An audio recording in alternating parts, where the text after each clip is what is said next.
Morning, Anieze. Good morning. Good morning.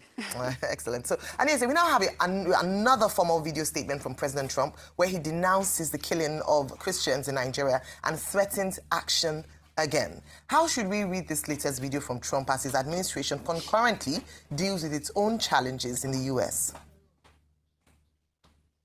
Absolutely. I mean, kind of like the way you have all been discussing it this morning, this is such a significant escalation. I think that we've really seen how quickly this has escalated. It was Saturday that President Trump first put out that first post on Truth Social. By Sunday, he was talking on Air Force One, saying that, you know, he might be considering airstrikes. He might be considering boots on the ground in Nigeria.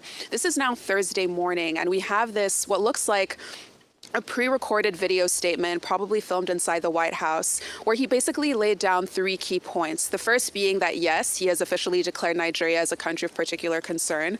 The second being that he said they are, quote, ready, willing, and able to move forward. I mean, these are really strong words that he's using. And lastly, he essentially appointed two senior government officials, the names are Tom Cole and Riley Moore, to move forward with this entire endeavor. So I think the key point that we really need to take away right now is the fact that the President Trump, his administration has a strong sense of urgency on this entire matter. And I want to juxtapose it with what's going on here in the U.S. because as I've been here for the last few days, it's a really interesting time. First of all, we had those major elections where the Democrats essentially swept, you know, all of the key states, New York, New Jersey, Virginia.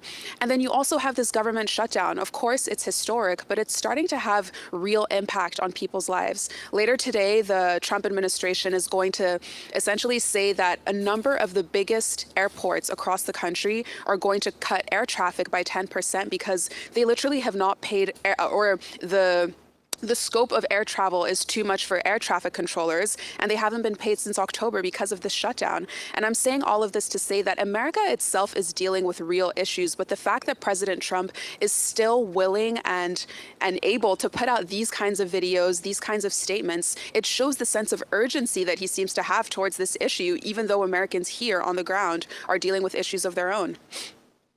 So is there a sense that the diplomatic wheels are turning and that this potential military action by Trump has suggested can be averted in any way?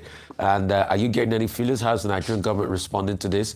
Do we have our people? Do we have boots on the ground in America? I'm talking about negotiation boots on the ground, lobbying boots on the ground, because at this point in time, definitely there are some Republican lobbyists that definitely will work with Trump, which, you know, people can engage, a government can engage at this point in time. Or is it when our ambassadors come in, we're